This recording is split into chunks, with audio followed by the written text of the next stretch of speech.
Are we dead yet? Yes! We survived the apocalypse! The PlayStation Network is back up! LA Noire is out! All is right with the world! But what the hell happened this week? First off, Valve announced that they will not be at E3 this year, meaning there's still no word on Half-Life 2 Episode 3, Dota 2, or any other secret projects that some people are hoping that they're secretly working on. Please? The PSN is back up, and Sony, turns out, is going to be quite generous with the giveaways in the near future. As soon as the PlayStation Store comes back on, you'll be able to select 2 games from a list that Sony has released to the public, such as Infamous, Little Big Planet, Dead Nation, Wipeout HD, and Super Stardust HD. Not a bad list, I must say. I definitely recommend Infamous, for those who haven't played it! It's really good. Better than any sandbox game that Rockstar's put out. Don't kill me. Fox News has again decided to promote a large amount of unnecessary hate upon video games this week. Apparently, there is talk of giving a grant to indie game developers who develop games that the government has deemed as having educational or artistic value, and Fox News craps all over it. Whether you agree with the bill is up to you, but the bigotry of Fox News to never even listen to the other side is just astounding. They talk like Activision is going to be the one to get the grant to make Call of Duty. Here's a short clip that I've put together so you can get the gist of it, but check below for the whole video. Should the video game Call of Duty get federal funding?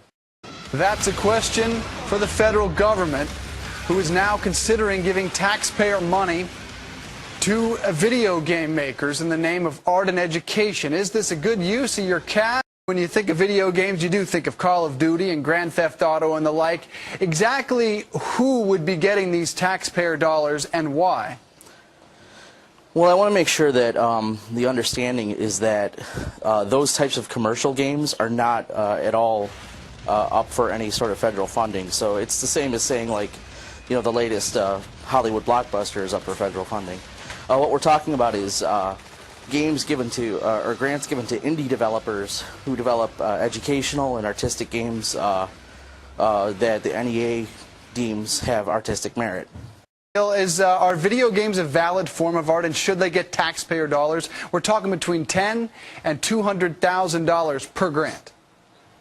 Hey, maybe we should start giving taxpayer money to ping pong players, because some people might think that ping pong is an art. But to me, ping pong is just a game.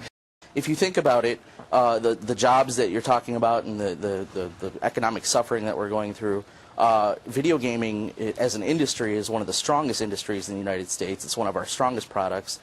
And, you know, I'm talking to people who are entertainers, so you guys should understand that the entertainment industry alone is very strong for our economy. President Obama wants to raise my taxes to pay for video games? Come on, give me a break. Gentlemen. I could go on for hours about my hatred of Fox News, but it's time for the awesomely rad video of the week. This week is another Dead Island trailer, the Tragedy Hits Paradise trailer. I don't know if Techland is good at making games, but they sure as hell are good at making trailers. Check it out below via Game Trailers.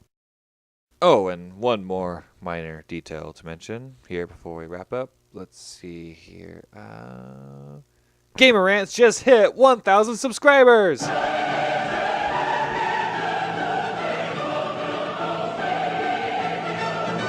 Oh yeah, and Awesome Alan just graduated from college!